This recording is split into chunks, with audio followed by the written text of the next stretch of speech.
오늘 증거할 본문 말씀입니다. 우리가 지금 계시록 7장 2절에서 4절 말씀을 본문으로 해서 하나님의 입맞은 14만 4천이라는 제목으로 말씀을 살펴보는 중에 두 번째 시간 입맞은 자에 대해서 오늘 말씀을 증거하려고 합니다. 그래서 오늘은 여기에 해당되는 본문 말씀으로 요한일서 3장 24절 말씀을 봉독하도록 하겠습니다. 그의 계명들을 지키는 자는 주 안에 거하고 주는 저 안에 거하시나니 우리에게 주신 성령으로 말미암아 그가 우리 안에 거하는 줄을 우리가 아나이다. 아멘. 자, 이 말씀을 중심으로 해서요, 하나님의 입맞은 14만 4천 두 번째 시간으로 은혜를 받고자 합니다. 자, 하나님의 구속의 목적이 뭐라고 그랬죠? 우리를 완성하여 천성의 후사로 드리는 것. 이게 하나님 구속사의 목적이에요.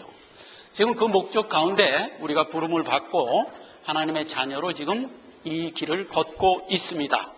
지난 시간에는 계시록 7장에서 삽입구장으로 우리에게 보여주신 하나님의 입맞은 정한 수에 대해서 우리가 살펴봤어요. 아브라함을 하나님의 후사로 택하시고 그 후손을 하늘의 별보다 바다의 모래보다 많게 하여 하나님이 우리에게 언약해 주셨어요. 그때 아브라함의 후손이라는 말은 비밀 큰 말이었어요. 제라라는 3인칭 단수로 된 말인데 이 얘기는 그리스도를 머리로 하여 거기에 몸으로 붙어 있는 나를 의미하는 말이었어요. 나. 그래서 아브라함의 후손은 곧 구원받아 하나님의 자녀가 되어서 하나님에 의하여 인도함을 받고 있는 나를 얘기하는 것이고, 그것은 신약에 와서 교회라고 명명해 줬던 것을 우리가 지난 시간 살펴봤어요. 그래서 하나님의 정한 수는 누구라도 셀 수 없는 많은 무리다 하는 것도 계시록 7장 9절 이하의 말씀을 통해서 우리가 살펴봤죠. 그래서 그 수많은 하나님의 정한 수가 차면 천성에서 아버지와 예수 그리스도와 함께 천성을 다스리는 후사로서 있게 될 것이다 라는 것을 이제 말씀을 통해서 우리가 확인해 보았습니다. 하나님은 지금도 일하고 계십니다.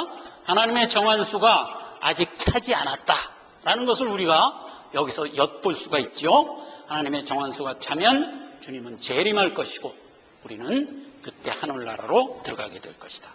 물론 그때 동시에 이 죄된 세상은 그 소임을 당하고 멸절되고 말 것이다 하는 것이 이제 하나님이 우리에게 주신 소망의 말씀이었어요. 자, 오늘은 그렇게 구원받은 하나님의 자녀 한 사람 한 사람을 하나님이 구원하여 하나님의 자녀로 낳으시는 것을 신학적 용어로 뭐라고 그랬냐?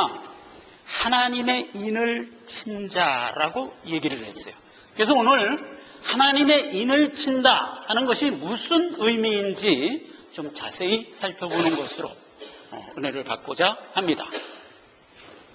로마서 8장 30절에 보면 또 정하신 그들을 또한 부르시고 부르신 그들을 또한 의롭다 하시고 의롭다 하신 그들을 또한 영화롭게 하셨느니라 이렇게 기록되어 있어요. 그래서 하나님이 정하신 그들을 불러서 키워서 영화롭게 만들어 드리신다 하는 하나님의 구속사를 말씀한 얘기죠. 자, 그런데 그렇게 정하신 하나님의 자녀들을 어떻게 부르시는가 이렇게 보니까 에베소서 1장 13절 이하에 그 부르시는 모습을 이렇게 기록했습니다.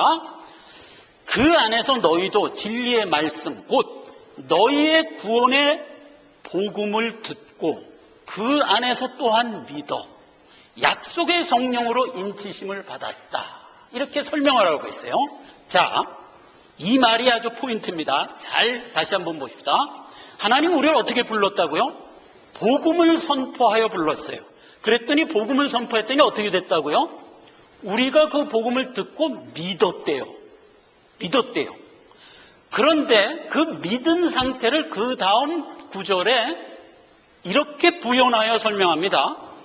약속의 성령으로 인쳤다라고 부연 설명을 하는 겁니다. 자, 다시 한번 정리합니다. 하나님이 우리를 부를 때 뭐로 불렀다? 복음으로 불렀어요. 그래서 그 복음으로 부르니까 우리가 그 복음을 듣고 믿음으로 나왔어요. 그 믿음으로 나온 거를 뭐라 한다? 성령으로 인을 쳤다라고 하는 것이다 이 말이에요. 그래서 복음을 듣고 믿음으로 나왔다라는 말과 하나님의 성령으로 인을 쳤다 하는 말은 동의어예요. 같은 말이에요. 자, 그것이 어째서 같은 말이냐 하는 것은 성경에 성령으로 인맞은 자가 복음을 듣고 믿음으로 나온다라고 설명한 구절에 의하여 우리가 확인할 수가 있어요. 고린도전서 12장 3절에 이렇게 기록되어 있습니다. 그러므로 내가 너에게 알게 하노니 하나님의 영으로 말하는 자는 누구든지 예수를 저주할 자라 하지 않고 또 성령으로 말미암지 않고는 누구든지 예수를 주시라 할 수 없느니라. 이렇게 얘기했어요. 자, 보세요. 예수를 주라고 고백하는 것을 뭐라고 하죠? 그걸 믿었다 그러는 거예요. 그 복음 듣고 믿었다 그러는 거예요. 예수를 주라고 고백한 것이 무엇이 없으면 안 된다? 성령의 인침이 없으면 안 된다고요. 이게 동의어라니까요. 동의어예요. 또 갈라디아서 4장 6절에 이렇게 기록되어 있습니다. 너희가 아들인 고로 하나님이 그 아들의 영을 우리 마음에 부어주사 우리로 하여금 아바 아버지라고 부르게 하였느니라 이 말이에요. 자, 보세요. 하나님을 아버지라고 하는 것을 뭐라고 하죠? 그걸 믿음이라고 그러는 거예요. 세상 사람들은요 하나님 아버지라고 절대 안 합니다. 그냥 하나님 하나님이라고 그래요. 우리만 하나님을 아버지라고 그래요. 이거 굉장한 기적입니다. 저는 이게 기적이라는 것을 내가 개인적으로 체험한 사람이에요. 제가 지금으로부터 40-50년 전에 예수를 처음 믿고 제일 먼저 마음에 걸렸던 게 뭔지 아세요? 왜 하나님을 아버지라고 그래? 이랬다니까요. 제가 우리의 죄성은 하나님을 아버지라고 하지 않아요. 그런데 그걸 그런다는 거예요. 그게 믿은 자예요. 자, 그럼 보세요. 여기도 동일한 얘기가 이렇게 돼 있어요. 아들의 영을 우리 마음에 부어주사. 아들의 영이 뭐예요? 성경에 뭐라고 돼 있어요? 성령이잖아요. 그러니까 성령을 부어주면 어떻게 된다? 하나님을 아버지라고 한다니까요. 즉 성령으로 인을 받으면 믿는 자가 된다 이 말이에요. 그러니까 아까 얘기한 에베소서 1장 13절 이하의 말씀이 곧 동의어라는 것이 증명이 되는 거예요. 자, 다시 한번 볼까요? 그 안에서 너희도 진리의 말씀 곧 너희의 구원의 복음을 듣고 말해요. 그리고 어떻게 됐어요? 그 안에서 또한 믿는 자가 되었단 말이에요. 그게 누구다? 약속의 성령으로 인침을 받은 자다 이 말이에요. 그러니까 동의어인 거예요. 그러니까 성령으로 인침을 받았다 하는 얘기는 복음 듣고 믿었다 하는 얘기와 동의어라는 것을 마음속에 분명하게 간직하고 이제 말씀을 이어가자 하는 겁니다.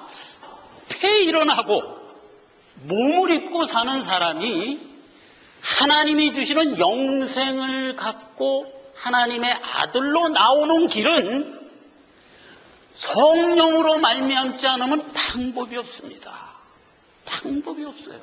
그게 오늘 본문 말씀에서도 여실히 기록된 말씀이에요. 요한일서 3장 24절 오늘 본문 말씀에도 우리에게 주신 성령으로 말미암아예요. 말미암아. 그가 우리 안에 거하는 줄을 우리가 아는 거예요. 이게 구원받은 거예요. 자, 그래서 예수님이 이 땅에 오실 때 예수님이 원래 누구예요? 하나님이시잖아요. 하나님이 우리를 구원하기 위하여 땅에 오십니다. 오실 때 어떤 모습으로 오시죠? 우리와 같은 모양의 몸을 입고 성육신을 하세요. 근데 그때 예수님이 어떤 방법으로 오셨나요? 아니, 하나님이 몸 입고 이 땅에 오시는 건 그걸 우리가 어떻게 합니까? 아니요. 성경에 기록되어 있죠. 마태복음 1장 18절에 이렇게 기록되어 있잖아요. 예수 그리스도의 나심은 이러하니라. 그 모친 마리아가 요셉과 정혼하고 동거하기 전에 성령으로 잉태된 것 나타났더니 거기서 예수 그리스도가 탄생하신 거예요. 하나님이 사람의 몸을 입고 하나님의 아들이라는 직함을 갖고 이 땅에 오시는 길을 뭐로 했다? 성령으로 말미암아 오셨다고요. 우리도 똑같아요.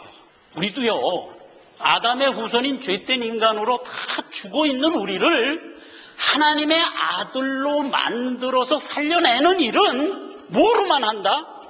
성령으로만 한다 이 말이에요. 그래서 아까 읽은 얘기가 그 얘기예요. 성령으로만 우리는 하나님의 자녀로서 산자가 되어 나올 수 있는 거예요. 그렇기 때문에 우리가 믿고 구원 얻은 것은 전적으로 누구의 공로라? 하나님의 전적인 성령의 역사함의 결과라니까요. 예, 절대로 내가 노력하고 내가 애써서 된 일이 아니라니까요. 예? 우리의 신앙생활은 힘써 애써 내가 하나님의 뜻을 쫓아가는 겁니다. 그것은 살아난 이후의 얘기라니까요. 구원받은 이후의 얘기를 하는 거예요. 그거는. 그러니까 우리가 자꾸 헷갈리면 안 돼. 성경에 보면 우리에게 많은 권면이 있어요. 성경은 66권인데 특히 신약 같은 거는 복음서 4개 빼면 나머지가 다 뭐예요? 서신서예요. 서신서의 내용이 뭐예요? 하나님 말씀에 순종하여 열심히 하나님 따라가라 이 소리예요 다. 그러니까 우리 보고 열심을 내라는 얘기예요. 그래서 우리가 믿는 것도 열심히 내가 노력해서 믿는다고 얘기하면 안 돼. 그 구분할 줄 알아야 돼요. 일단 살아난 자에게 하나님이 그렇게 명령하는 거예요.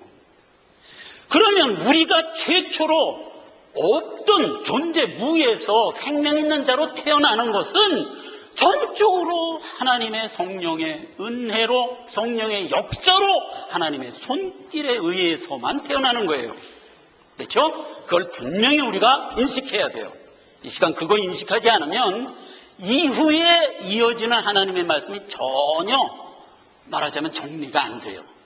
그러니까 그거 분명히 인식을 하고 나갑시다. 자, 성령에 인쳤다 하는 말을 다른 말로 얘기하면 성령세례라고 해요. 성령세례. 그런데 이제 여기서 문제가 생겨요. 성령으로 인쳤다, 성령으로 말미암아 내가 구원을 받았다 하면 사람들이 뭐 별로 그렇게 컴퓨즈를 안 해요. 그런데 이 말이 성령 세례를 받았다라는 쪽으로 가면 그냥 거기서부터 막 헷갈리는 거야. 왜 헷갈리게 되었냐? 이런 약간의 사건이 있었어요. 그리고 또 우리가 가지고 있는 죄성 때문에 그런 혼란에 스스로 빠지는 거예요. 그러니까 이제 오늘 성령 세례라는 말, 성령으로 인쳤다는 말, 이게 같은 말이거든요. 그래서 성령 세례에 대해서 지금 교계와 세상이 알고 있는 오류에서 좀 제대로 정돈을 하자 이겁니다. 자, 보세요. 사도행전 2장 15절 이하에 보면 베드로의 아나운스가 기록되어 있어요. 이건 설교가 아니에요. 아나운스가 기록되어 있는데 이렇게 기록되어 있어요. 때가 제3시니 너희 생각과 같이 이 사람들이 취한 것이 아니라 이는 선지자 요엘로 말씀하신 것이니 일렀으되 하나님이 가라사대 말세에 내가 내 영으로 모든 육체에게 부어주리니 너희 자녀들은 예언할 것이요 너희 젊은이들은 환상을 보고 너희 늙은이들은 꿈을 꾸리라 하였느니라. 그렇게 이제 설명을 하고 그 뒤에 결론으로 이렇게 얘기를 합니다. 이게 중요합니다. 21절 누구든지 주의 이름을 부르는 자는 구원을 얻으리라 하였느니라 라고 군중들에게 아나운스를 했어요. 자, 이 얘기가 어떤 상황에서 나온 아나운스냐 하면 이런 상황에서 나온 겁니다. 베드로가 이제 사도의 직분을 받고 나가서 백성들에게 가서 막 복음을 전거했어요. 복음을 전거했을 때 뭐라고 했을까요? 이제 나중에 제가 살펴볼 거지만 예수는 그리스도다. 이거 증거한 거예요. 그리고 예수는 살아나셨다. 이거 증거한 거예요. 두 가지 증거한 거예요. 막 증거를 했어요. 그랬더니 사람들이 아멘 하고 믿더라 이거예요. 아멘 하고 믿더라 이거예요. 그럼 이제 그가 구원 받은 자지요. 그렇게 구원을 받은 자가 방언을 한 거예요. 방언을 하는 사람들을 옆에서 유대인들이 본 거예요. 보고 뭐라고 했냐고, 저 사람들이 술 먹었나? 이랬다는 거예요. 그랬더니 이제 베드로가 서둘러서 나가서 이 아나운서를 한 겁니다. 아, 여러분. 이 사람들이 술 먹은 게 아니요. 때가 제 30인데 무슨 술을 먹어? 때가 제 30이면 몇 시예요? 아침 9시거든. 아니야, 아침 9시부터 술 먹는 사람이 어디 있어? 이게 술 먹는 게 아니라 선지자 요엘이 우리에게 예언해 주셨던 그 예언이 지금 성취된 것이다. 그러니까 선지자 요엘이 무슨 예언을 했냐? 이렇게 예언을 했다는 거죠. 말세에 내가 내 영으로 모든 육체에 부어주리니 너희 자녀들은 예언할 것이요 너희 젊은이들은 환상을 보고 너희 늙은이들은 꿈을 꾸리라. 이렇게 예언을 했어요. 그 예언의 내용대로 지금 하나님의 영이 이들에게 부어줌으로 인하여 저들이 구원받은 자가 됐다는 것을 하나님이 지금 방언을 통하여 인치고 있는 것이니라. 이렇게 설명을 한 거예요. 그래서 그 이후부터 교계는 성령 세례를 혀부의로 인식하기 시작합니다. 자, 이렇게 인식하는 거예요. 성령 세례가 뭐냐? 구원받은 우리에게 하나님이 강권적인 역사함을 부어주셔서 각종 이적적인 일을 행하는 것을 성령 세례라고 한다라고 정의를 해버린 거예요. 이게 문제인 거예요. 자, 그 얘기가 틀린 말은 아니에요. 분명히 하나님이 부어주신 거예요. 방언이라는 거는 내 의지로 할 수 없는 거예요. 여기 뭐 방언 받으신 분이 있기 때문에 뭐 그거는 다 아실 거예요. 방언이라는 건 내 의지로 하는 게 아니고 또 내 알아들을 수 없는 말을 해요. 하나님이 허락한 말하면 영의 말을 하는 거예요. 고린도전서에 가보면 방언에 대해서 이제 자세히 설명이 되어 있어요. 그거 가서 읽어보시면 방언의 내용을 알 수가 있어요. 내 영이 내 안에 있는 성령이 나로 하여금 기도하게 하는 것을 말하자면 드러내 보여주시는 거예요. 내적 기도를. 그렇게 해서 이제 드러내 주신 게 방언이기 때문에 내가 무슨 얘기를 하는지 모르면서 얘기를 하는 거예요. 그러니까 내가 내 영을 위하여 하는 기도다 이 말이에요. 근데 그거는 방언을 드러내 주시면 막 이렇게 나오지만 그렇게 드러내 주시지 않는 사람도 그 기도를 하고 있는 거예요 지금. 그 어디서 증명이 되죠? 로마서 8장에 분명히 기록되어 있잖아요. 내 안에 거하는 성령이 말할 수 없는 탄식으로 너를 위하여 간구하느니라 그랬잖아요. 그러니까 누구든지 구원받은 자는 내 안에 누가 있어요? 성령이 계세요. 그 성령이 말할 수 없는 탄식으로 나를 위하여 기도한다니까요. 그 내적 기도가 누구에게나 다 있어요. 누구에게나 그 기도가 다 있어요. 그건 내 기도가 아니에요. 성령이 하나님의 뜻대로 나를 위하여 기도하는 성령의 기도인 거예요. 내 안에 내주하는 성령의 기도인 거예요. 그 기도를 하나님이 강권적으로 이렇게 드러내 보여주는 사람이 있어요. 그게 방언이라는 형태로 나타나는 거예요. 안 드러내 보여주신다고 해서 그게 없는 게 아니잖아요. 그러니까 염려 말라 말해요. 근본적으로 내 안에 내주하는 성령이 나를 위하여 탄식하면서 내가 빌 바를 알지 못하나 나를 위하여 기도하고 계세요 지금. 어떤 사람은 그거를 강권적으로 드러내 보여줘서 방언이라는 형태로 터져 나온 거고 어떤 사람은 그걸 안 드러내 보여주시고 그냥 내재시켜 주는 것인 것뿐인 거예요. 그리고 본질은 틀린 게 없지. 동일한 거예요. 그런데 성령 세례를 마치 그렇게 드러내 보여주는 것을 성령 세례라라고 하면 벌써 이게 의미가 축소되는 거잖아요. 예? 그래서 이제 문제가 되는 거예요. 그래서 그게 방언에만 국한되지 않아요. 성령이 역사하면요, 나에게 여러 가지 이적적인 사건들이 생겨요. 예를 들면 베드로가 옥에 갇혔어. 지금 베드로는 하나님이 나가서 복음 전도해야 할 자로 불렀는데 이놈들을 옥에 탁 가둬놓은 거야. 그러니까 성령이 야, 안 되겠다. 그냥 내보내라. 촉촉촉촉 다 풀러서 옥문 저절로 다 열리게 하고 한순 눈 다 가리고 그냥 촉촉 걸어 나오게 만드는 거예요. 우리 일상사에도 이런 성령의 역사가 늘 있어요. 자 보세요. 일단 예수를 믿으면 우리는 이 길을 걸어야 되는 의무와 하나님의 작정함 속에 우리가 놓여져 있는 자가 된 거잖아요. 예수를 믿고 생명을 가졌으면 성장하여 하나님의 자녀로 완성되도록 하나님이 이끄는 자로 세웠다는 뜻이잖아요. 그러니까 이 길을 가야지. 가다가 부러지면 누구 실패예요? 내 실패예요? 그 이전에 하나님 실패잖아요. 이건 말이 안 되는 거예요. 그러니까 예수 믿는 자가 그 일생에 자기의 수한 동안에 정한 성화의 여정을 가도록 하는 것은 하나님의 작정하심 속에 지금 가고 있어요. 그렇기 때문에 그렇게 살아가는데 그가 어디에 있어요? 지금 악한 세상에 있잖아요. 우리가 다 악한 세상에 있잖아요.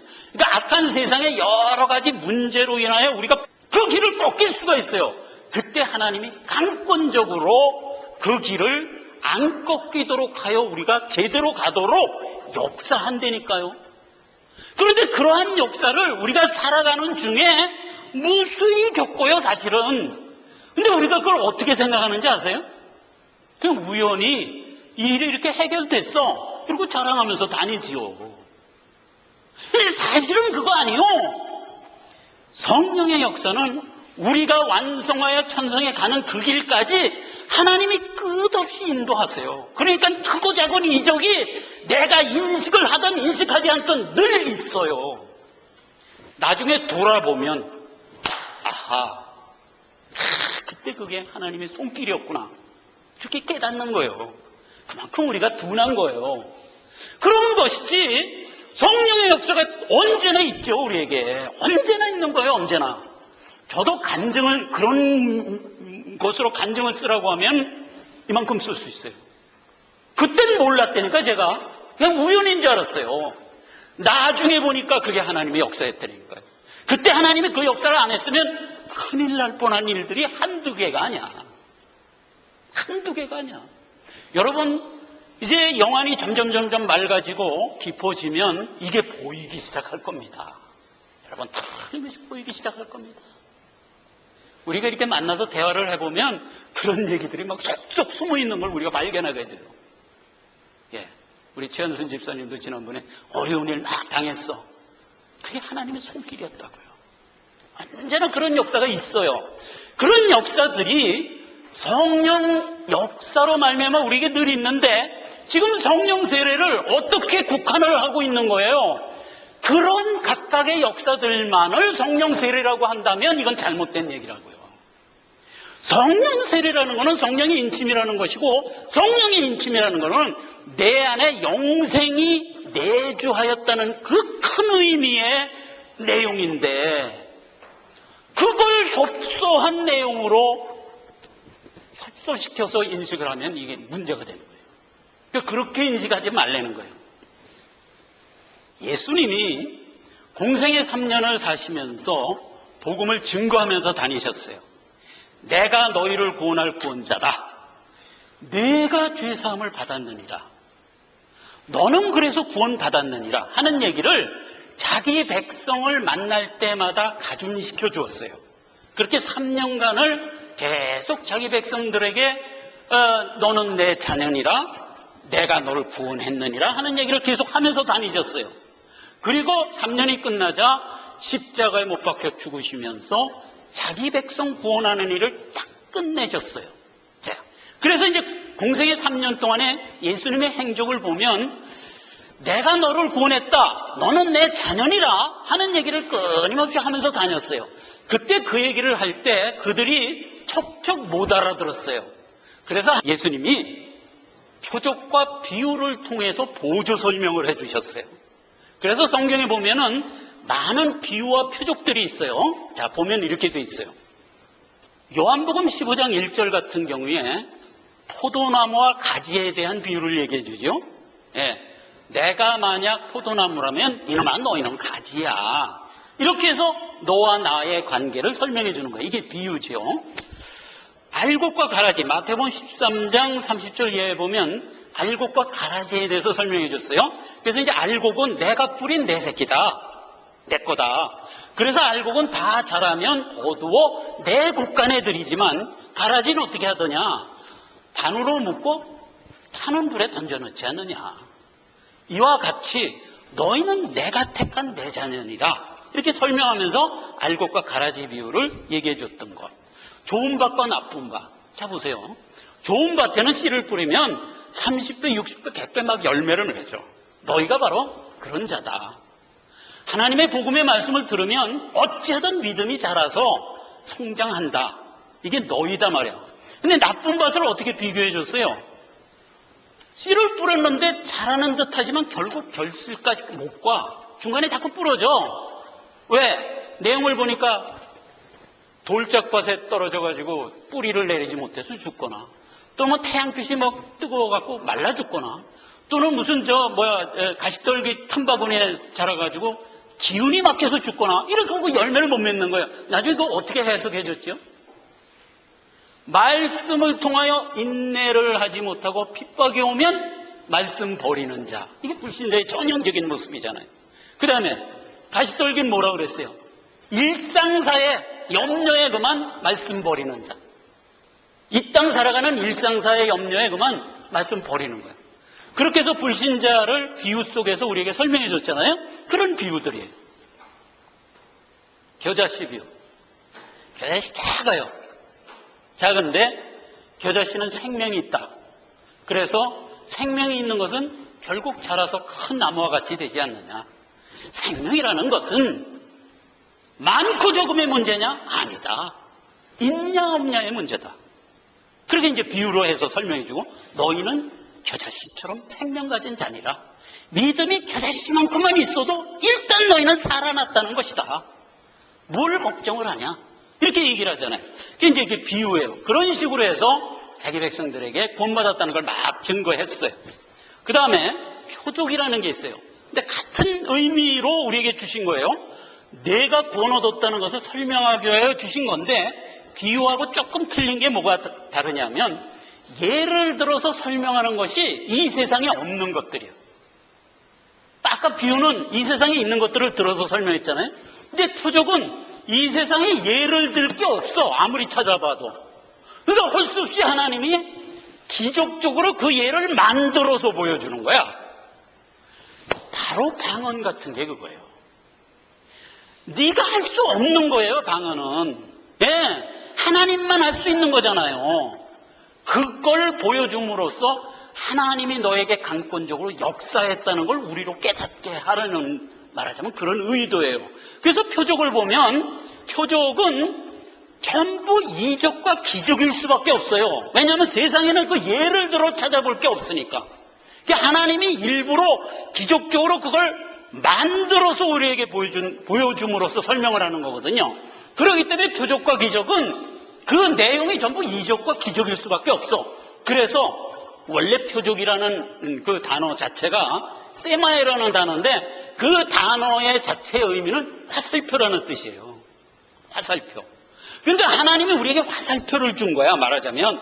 그런데 그건 표적과 이적일 수밖에 없기 때문에 모든 번역된 성경에는 그걸 미라클로 번역을 했어요.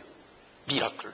그 유명하다는 KJV마저도 미라클이라고 번역을 뜩 한 거야. 그나마 우리 성경이 표적이라고 그나마 해석을 했잖아요. 기가 막힌 거예요. 그래서 표적, 이게 화살표라는 뜻이잖아요. 그대로 우리는 한 거야. 다른 영어 성경이나 독일어 성경은 미라클이라고 돼 있어.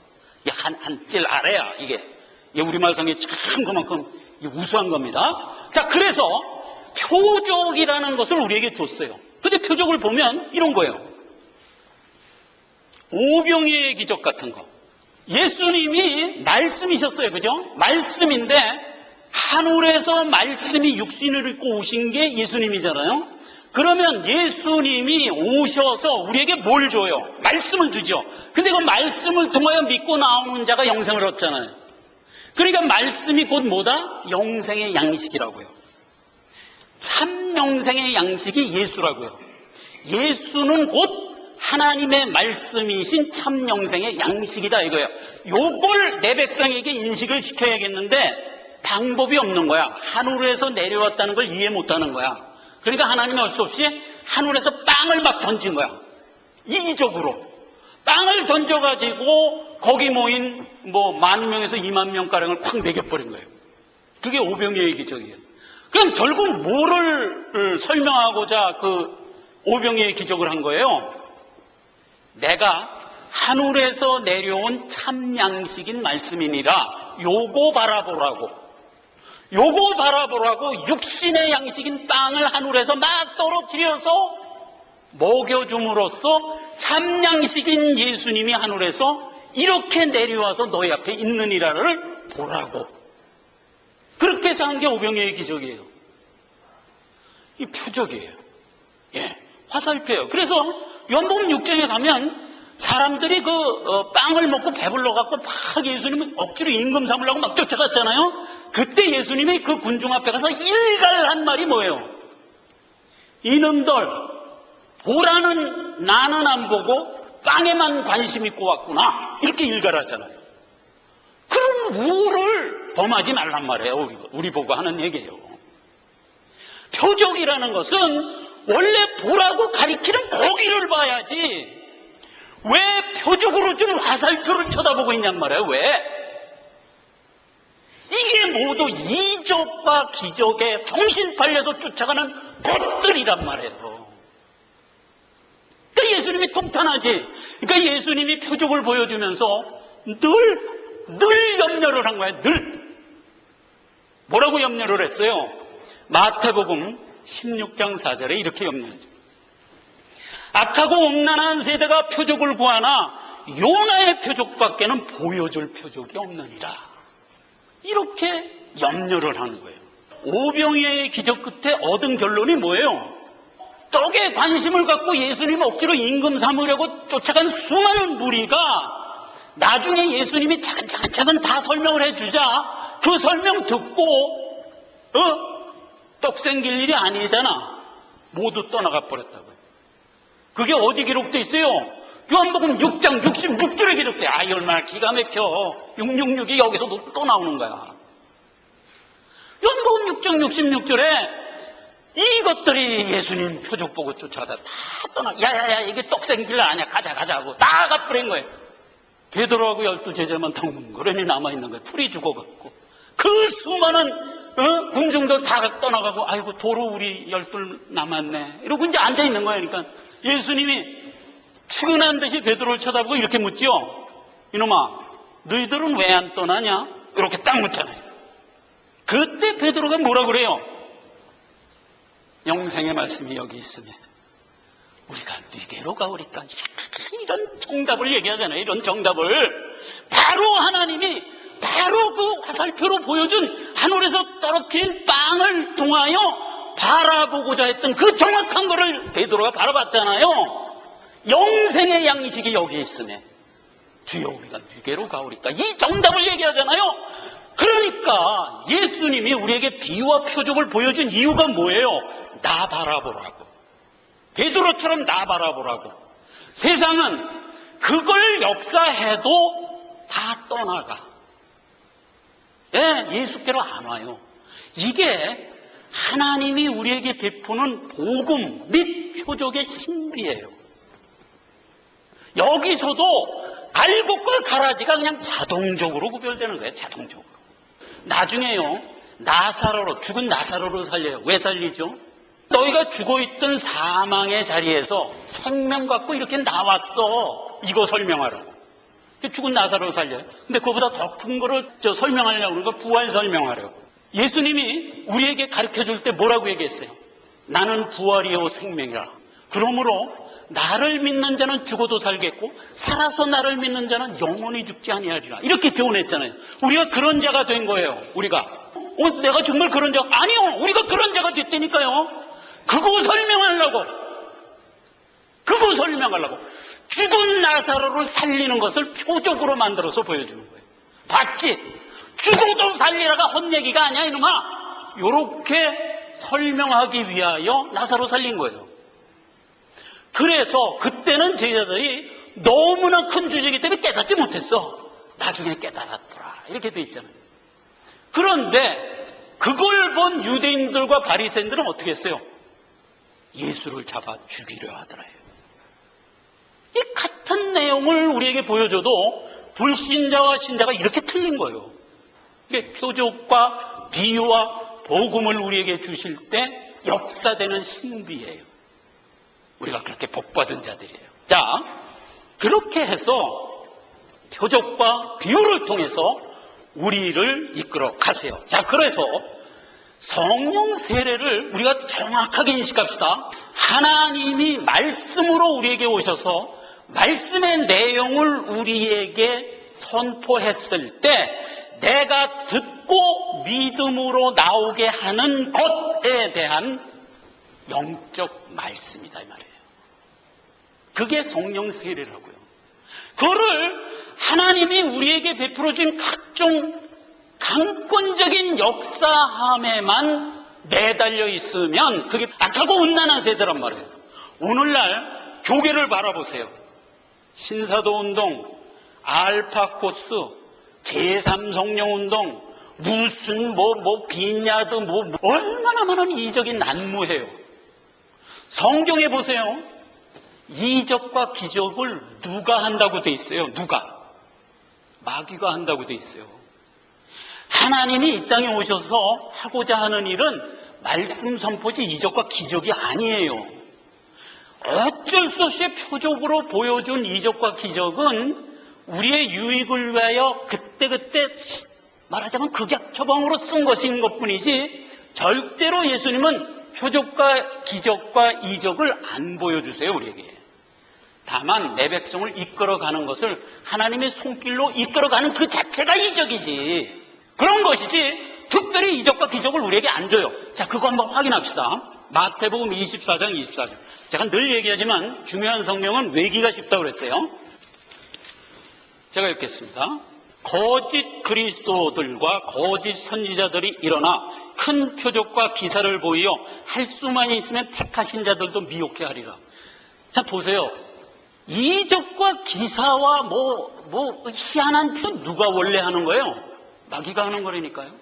그 이적과 기적을 행하면 수많은 사람들이 추종해요. 거짓 주의종들이 나가서 막 이적과 기적을 행하는 장소에 한번 가보세요.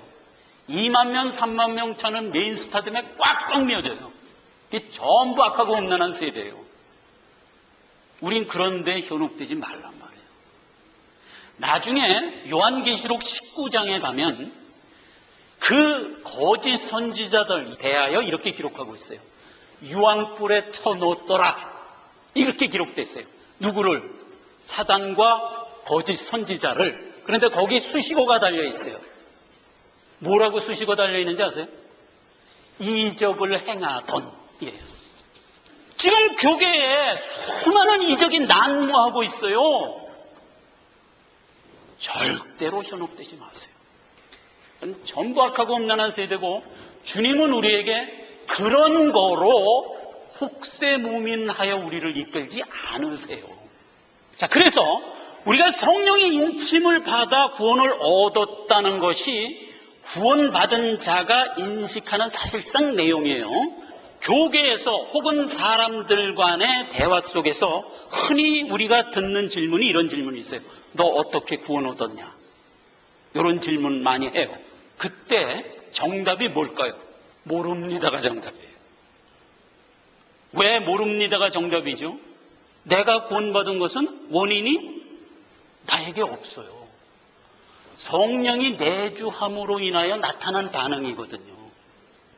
그러니까 원인이 내게 없어요. 그래서 나 어떻게 살아났지? 이걸 알 도리가 없는 거예요. 그래서 만약 누가 그렇게 묻거든 아주 큰 소리로 정정당당하게 얘기하세요. 모릅니다. 그러세요. 아니 실제요. 이건 모르는 게 그러니까 당연히 모릅니다가 정답이에요. 그럼 그 사람이 입가를 참 미소를 지면서 구원 못 받았군. 그러고 갈 거예요. 그 사람이 구원 못 받은 거예요. 당당하게 그 사람이 구원 못 받았다는 것을 증명하세요. 너 어떻게 구원 얻었냐? 모릅니다. 이게 정답이에요. 니고데모가 예수님 찾아갑니다. 니고데모는 바리새인이었어요. 어떻게 하면 영생 얻을 수 있습니까? 그렇게 물었어요. 그랬더니 예수님이 뭐라고 답변했어요? 요한복음 3장 5절이에요. 아주 귀중한 얘기를 했어요. 사람이 물과 성령으로 거듭나지 않으면 천국에 못 간다. 이런 정답을 딱 준 거예요. 그랬더니 이제 니고데모가 알아들을 리가 없지. 아니 거듭난다니요. 거듭난다는 게 영어로 보면 번어게임이라고 해요. 다시 태어나라 이랬거든요. 그러니까 다시 태어나니까 아니 다시 태어나다니 그게 말이 됩니까? 내가 지금 이렇게 장성했는데 어머니 뱃속에 다시 들어갔다 나오라는 얘기도 아니고 도대체 무슨 얘기입니까? 이렇게 물어요. 성경에 그대로 얘기된 거예요 지금. 그랬더니 예수님이 니고데모한테 되묻습니다. 너 바람 봤냐? 느닷없이 이렇게 물어요. 그러니까 이제 니고데모가 바람을 본 사람이 어디 있어? 바람 못 보지. 나 바람 못 봤는데요. 그래? 그럼 바람이 있는지 없는지는 아냐? 이렇게 딱 물어봤단 말이에요. 근데 니고데모가 바람이 있는지는 알죠. 자식이 이랬다 저랬다. 너 바람 못 봤다면서 바람이 있는지 어떻게 알아? 이렇게 이제 확 이제 욱박질렀단 말이에요. 그때 이제 머리를 긁으면서 니고데모가 글쎄 뭐 바람은 못 봤지만 뭐 나뭇가지가 흔들린다든가 뭐 내 뺨이 시원하다든가 뭐 이런 거 보면 바람이 있는 거 알겠던데요? 정답이다. 성령으로 났다는 것도 이와 같으니라. 이렇게 대답을 주시는 거예요. 봐라.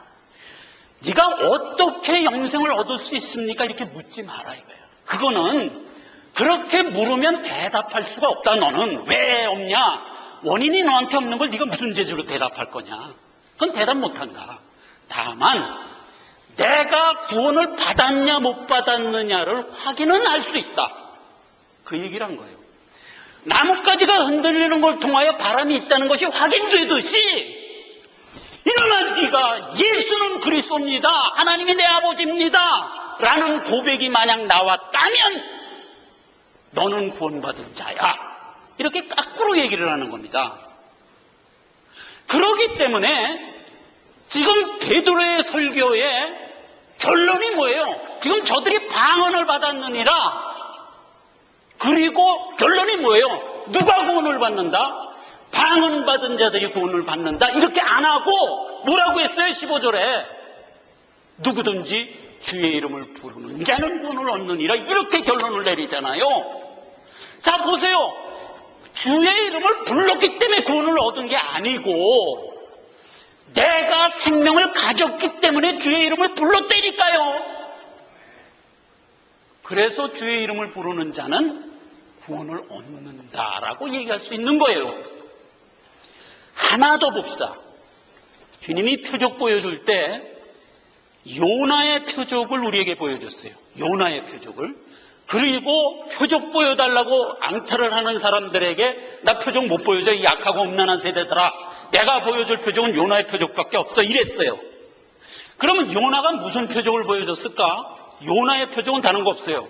요나는 요나서를 읽어보면 알지만 청둥벌거지예요. 예, 요나는 청둥벌거지예요. 뭐 구원을 받았지만 아직 이게 잘하지 못해갖고 그냥 앞뒤 분면을 못하는 놈이요. 예, 근데 그 놈이 하나님 곁길로 가다가 하나님이 이놈 자식 안 되겠다 해서 한 대 때려가지고 예, 말하자면 깊은 체험을 하게 하죠. 그래서 이제 성경에는 뭐라고 되어 있냐면 물고기 뱃속에 콱 쳐넣어가지고 3일 동안을 그냥 그 물고기 뱃속에서 그냥 헤매게 만드는 게 말하자면 사망을 경험하게 하죠. 그걸 통해서 이제 구원받았다는 걸 좀 확인하게 하는데 그거 자체가 표적이에요. 뭐에 대한 표적이냐면 요나가 물고기 뱃속에 들어가서 3일간 앉아있다가 나온 것이 예수님이 십자가 대속으로 죽고 3일 만에 살아난 것에 대한 표적으로 요나를 싹 모형화하고 그리고 요나는 요나대로 구원을 하고 그 표적을 후세에 남겨준 거예요. 자, 그래서 요나가 물고기 뱃속에 들어가서 2장에 기도하는 내용이 누구의 기도인지 아세요? 물론 요나가 한 기도지만 주님의 기도예요. 그게 땀방울이 핏방울 되면서 고뇌 속에서 한 기도. 그래서 십자가 지고 죽고 죽음 가운데서 주님이 하나님과 교분한 그 내용이 요나의 기도에 묻어 있는 거예요. 그래서 그걸 표적으로 우리로 보라고 남기셨어요. 그래서 그 구절 하나 보자 말이에요. 이렇게 돼 있어요. 요나가 쭉 기도를 합니다. 8절입니다. 2장 8절. 무릇 거짓되고 헛된 것을 숭상하는 자는 자기에게 베푸신 은혜를 버렸사오나 나는 감사하는 목소리로 주께 제사를 드리며 나의 소원을 주께 갚겠나이다. 예수 아니라. 이렇게 끝나요. 예수 아니라. 그런데 그 예수라는 말을 모든 각국의 성경이 예수라는 원어를 그대로 쓰질 않았어요. 그럼 뭐라고 썼냐? 예수라는 뜻이 가지고 있는 뜻을 풀어서 썼어요. 그럼 뭐가 돼요? 구원은 여호와께로서 말미암나이다. 이렇게 된 거예요. 그러니까 예수라는 그 단어가 가지고 있는 뜻이 뭐라? 구원은 여호와께로서 말미암나이다 라는 뜻이에요. 그 예수라는 단어가 가지고 있는 뜻이. 그러니까 모든 성경에 뭐라고 써있냐면은 나의 소원을 주께 닫겠나이다, 구원은 여호와께로서 말미암나이다, 이렇게 다 쓴 거예요. 근데 요게 바로 예수 그리스도 복음이에요. 자, 이 예수 그리스도의 복음을 예수님이 고백하는 내용으로 쓴 게 요나서 2장 8절 9절이에요. 그 똑같은 상황을 아버지 하나님이 바라보고 쓴 내용이 또 있어요. 똑같은 상황을. 이사야서 53장이에요. 그건 뭐 너무나 유명하니까 여러분 읽으면 다 알아요. 제가 볼게요. 이사야서 53장 6절이에요. 우리는 다 양 같아서 그릇에 향해 각기 지 길로 갔거늘 여호와께서는 우리 무리의 죄악을 그에게 담당시키셨도다. 이게 뭐에 해당해요? 무릇 거짓되고 헛된 것을 숭상하는 자는 자기에게 베푸신 은혜를 버리고 갔다 라고 예수님이 요나서에서 기도한 기도의 내용과 하나님이 그걸 바라보고 하나님 입장에서 쓴 내용을 일치하고 있잖아요. 우리는 다 양 같아서 그릇 행하여 각기 제 길로 간 자들이에요. 자, 그런 자를 위하여 지금 예수님이 사역하고 있는 거예요. 나는 감사하는 목소리로 주께 제사를 드리며, 이 제사가 뭐예요? 내 몸을 드렸으며예요. 즉 십자가 대속으로 나를 내놓았으며 라는 얘기예요. 그러니까 내가 십자가의 제물이 되므로 저들을 구원하였나이다. 그걸 누가 했다? 예수. 내가 했다 이거예요. 그 얘기를 쓴 거예요. 요나서가. 이제 이 똑같은 얘기를 하나님 입장에서 또 뭐라고 바라봤냐면 이렇게 바라봤어요. 53장 10절입니다. 여호와께서 그로 상함을 받게 하시기를 원하사 질고를 당케 하셨은즉 그 영혼을 속건제물로 드리기에 이르면 그가 씨를 보게 되며 그날은 길 것이요 또 그의 손으로 여호와의 뜻을 성취하리로라. 그걸 누가 했다? 하나님이 기뻐하사 그에게 질고를 당케 해서 내 백성의 허물을 대신하게 하였다 이 말이에요. 그래서 11절 가라사대 그가 자기 영혼에 수고한 것을 보고 만족히 여길 것이라. 나의 의로운 종이 자기 지식으로 많은 사람을 의롭게 하며 또 죄악을 담당하였느니라. 12절 이러므로 내가 그로 존귀한 자와 함께 분깃을 얻게 하며 강한 자와 함께 탈취한 것을 나누게 하리니 이는 그가 자기 영혼을 버려 사망에 이르게 하며 범죄자 중 하나로 헤어림을 입었음이라. 그러나 실상은 그가 많은 사람의 죄를 지며 범죄자를 위하여 기도한 것이니라. 하나님 이렇게 정의하잖아요. 그 일을 예수 그리스도가 그대로 이루잖아요. 요 얘기예요. 요게 뭐예요 지금? 복음이잖아요. 복음이잖아요. 그 복음을 어디다 지금 담아줬어요? 요나 까부는 요나를 물고기 배에서 3일간 가뒀다 끄집어내는 거기다가 강권적으로 역사하여 넣어서 담아서 우리에게 준 거잖아요. 이게 요나의 표적이란 말이에요. 즉 복음이란 말이에요. 그래서 사도들이 은혜 받고 예수님 승천하고 주님의 명령 받고 세상에 나가서 증거한 게 뭐예요? 예수는 그리스도다. 이 말밖에 하고 다닌 게 없어요. 예수는 구원자다. 예수는 그리스도다. 그리고 다닌 거예요. 우리가 그렇게 해서 구원을 얻어. 그게 성령이 내 안에 들어와서 내주함으로 나타난 결과예요. 이 큰 뜻을 성령 인침, 성령 세례로 가지고 가는 자들이 바른 성도예요. 이적과 기적에 눈을 돌려 거기 떡과 빵에만 관심을 갖고 쫓아가는 자를 뭐라고 그랬어요? 악하고 음란한 세대라고 그랬어요. 오늘날 교회에 수많은 악하고 음란한 세대들이 표적에 빌붙어서 부활해동하고 있어요. 부활해동하고 있어요. 다 유황불로 갈 자들이에요. 단언하지만 몽땅 구원 못 받은 자들이에요. 뭐라고 그랬어요 아까? 마귀의 본론이 뭐예요? 이적과 기적으로 믿는 자마저도 미혹해 하리라. 이게 말세 현상이라고 그랬잖아요. 그리고 맨 마지막에 심판 때 예수님 뭐라고 선언했어요? 마귀를 유황불에 쳐넣을 거다. 그 마귀에 대한 수식어가 뭐였어요? 이적을 행하던 이런 말이에요. 오늘날 말씀에만 우리가 순전히 믿음을 싣고 주를 쫓아가는 자, 나면서부터 소경된 자에게 바리새인과 서기관들이 잡아와서 계속 묻죠. 너 어떻게 눈 떴냐? 어떻게 눈? 나는 어떻게 눈을 떴는지 모르나이다.